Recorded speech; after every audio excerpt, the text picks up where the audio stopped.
As obras da carne e o fruto do Espírito. Digo, porém, andai em espírito, e não cumprireis a concupiscência da carne. Porque a carne cobiça contra o espírito, e o espírito contra a carne. E estes opõem-se um ao outro, para que não façais o que quereis.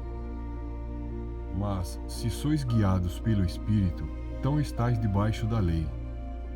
Porque as obras da carne são manifestas, as quais são prostituição, impureza, lascívia, idolatria, feitiçarias, inimizades, porfias, emulações, iras, pelejas, dissensões, heresias, invejas, homicídios, bebedices, glutonarias e coisas semelhantes a estas, acerca dos quais vos declaro, como já antes vos disse, que os que cometem tais coisas não herdarão o reino de Deus.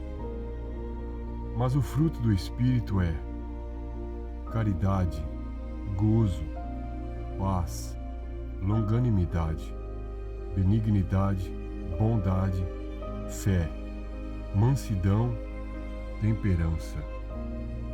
Contra essas coisas não há lei. E os que são de Cristo crucificaram a carne, com as suas paixões e concupiscências. Se vivemos no Espírito, andemos também no Espírito. Não sejamos cobiçosos de vanglórias, irritando-nos uns aos outros, invejando-nos uns aos outros. Se sua vontade for possuir as qualidades relacionadas nesses versículos, então pode ter certeza de que o Espírito Santo está guiando seus passos. Ao mesmo tempo, tenha cuidado para não confundir seus sentimentos subjetivos com a liderança do Espírito. Ser dirigido pelo Espírito Santo desperta o desejo de ouvir, a disposição imediata de obedecer à palavra de Deus e a sensibilidade de discernir entre seus sentimentos e a inspiração divina. Viva cada um de seus dias sob o controle e a orientação do Espírito Santo. Pois assim, as palavras de Cristo estarão em sua mente, o amor de Deus por trás de seus atos e o poder de Cristo o ajudará a dominar seus desejos egoístas. Paulo descreve as duas forças antagônicas que estão lutando dentro de nós: o Espírito Santo e a nossa natureza pecaminosa. Paulo não está dizendo que essas forças são iguais, pois o Espírito Santo é infinitamente mais poderoso. Porém, contando apenas com a nossa própria sabedoria, faremos escolhas erradas. Se tentarmos seguir o Espírito Santo apenas com nossos esforços humanos, fracassaremos. O único caminho para nos libertarmos de nossos desejos pecaminosos é por intermédio do poder recebido do Espírito Santo. Todos nós temos desejos pecaminosos e não podemos ignorá-los. A fim de podermos seguir a orientação do Espírito Santo, devemos decididamente enfrentá-los, crucificá-los. Esses desejos incluem pecados evidentes, como imoralidade sexual, atividades demoníacas, incluem também outros que são menos óbvios, como hostilidade, ciúme, ambição, egoísta. Aqueles que ignoram esses pecados ou se recusam a enfrentá-los mostram que não receberam o dom do Espírito, que leva a uma vida transformada.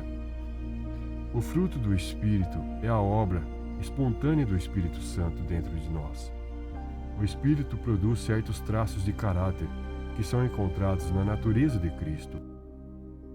São os subprodutos de seu controle sobre a nossa vida. Não conseguiremos obtê-los se tentarmos alcançá-los sem sua ajuda. Se quisermos que o fruto do Espírito cresça em nós, devemos unir nossa vida a de Cristo.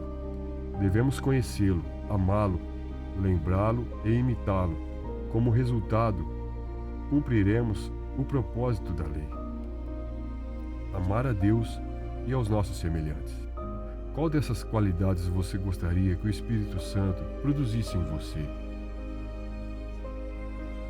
Pelo fato de Deus, que enviou a lei, ter também enviado o Espírito, os subprodutos de uma vida cheia do Espírito estão em perfeita harmonia com o propósito da lei divina.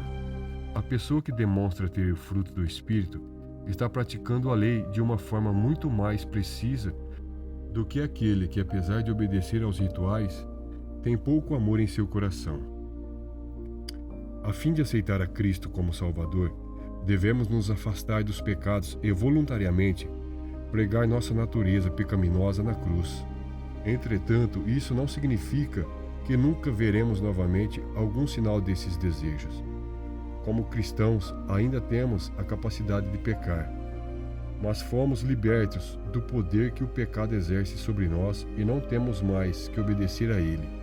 Devemos diariamente submeter nossas tendências pecaminosas ao controle de Deus e crucificá-las. E de tempo em tempo recorreremos ao poder do Espírito para vencê-las. Deus está interessado em cada área da nossa vida, não apenas em nosso lado espiritual.